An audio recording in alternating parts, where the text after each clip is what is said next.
I get quite a few inquiries as to how I prepare my board. So what I like to do is have a synthetic brush, which is really nice and soft, so it'll give me a nice finish. I have my paint, which is a undercoat. Normally it's white, but in this case I've actually just tinted it with a little bit of yellow ochre. So I have my board surface. I get it with a melamine backing. It's MDF. It's about the 3.8 or 3.6 mil, which is just under 1/4 of an inch, but as you can see, it's nice and thin. It's good for bigger boards. When I'm in my workshop, I'll do a big 4 foot by 4 foot sheet all at once, but I thought this was just a great way to show you and demonstrate.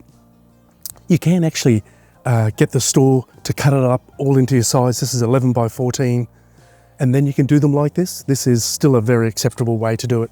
So what I'll do is just make sure there is no dust on it, then just grab a little bit of the paint and just making sure that I'm really just brushing it in nicely, getting right to the edges, as you can see. And the idea is just to cover this whole board. And if you wish, you can even water it down just a fraction, even though undercoat and sealer is already slightly watered down. So it's just taken a little bit more work than I would normally like, just to get those edges nice and neat. But the idea is just to cover the board fully, wait for that to dry, and then we come back with the next coat. So we've waited for the board to dry completely. Normally half an hour is plenty of time, but you do want it completely dry. That's kind of a given with any sort of paint.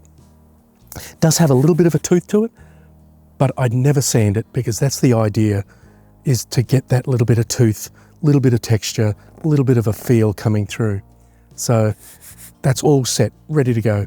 So now we have the gesso. This is one of the smoother gel type gessos. I'm not a big fan of the really thick, sort of almost waxy type ones. So what we'll then do is just put this on. But part of the trick is to do varying brush marks and brush strokes, so we're not all going the same direction. I'm doing some cross hatching, and of course getting right up to those edges. So once again, I'll coat this fully, then allow it to dry, and then it's on to the final coat. So once you've coated it, it doesn't hurt to just give it a few little sort of brush marks. Sometimes you get a few little high spots as well. Technically you can paint straight onto this, but I do love the tint, because the final one is actually getting rid of the white board. My tint, that's one of the main causes, is to get rid of the white board. So yep, so we'll let this dry, see how we go. So the second coat has fully dried. That's slightly grainy, and there is that slightly nice sort of swirling texture as well. So I've got my top coat, which is actually 50-50. I suggest not to make up too much, because a little bit goes a long way, and also you won't really need a lot of this. So I normally just try and mix up as much as I need, plus a little extra. So this is almost the similar color to the house actually, or the surrounding colors to me. And it's just going on nice and thin there, because the trick is with the water, so it's a small amount of water to the same amount of paint. And the idea of the water is to soak in, because the worst thing I've found is putting a full coat on, it just goes too slippery. And as I'm painting away, the paint sort of slips and slides, doesn't adhere to the board surface. We're out on site, things are moving fast and we're panicking. So that's why I love to put that little bit of water in.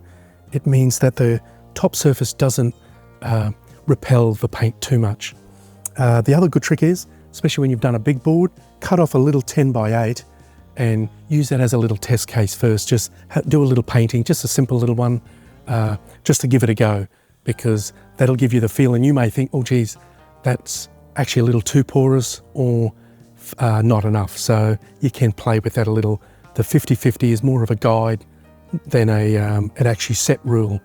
But it's all about trial and error. I think that's pretty well it. Then we're ready to go.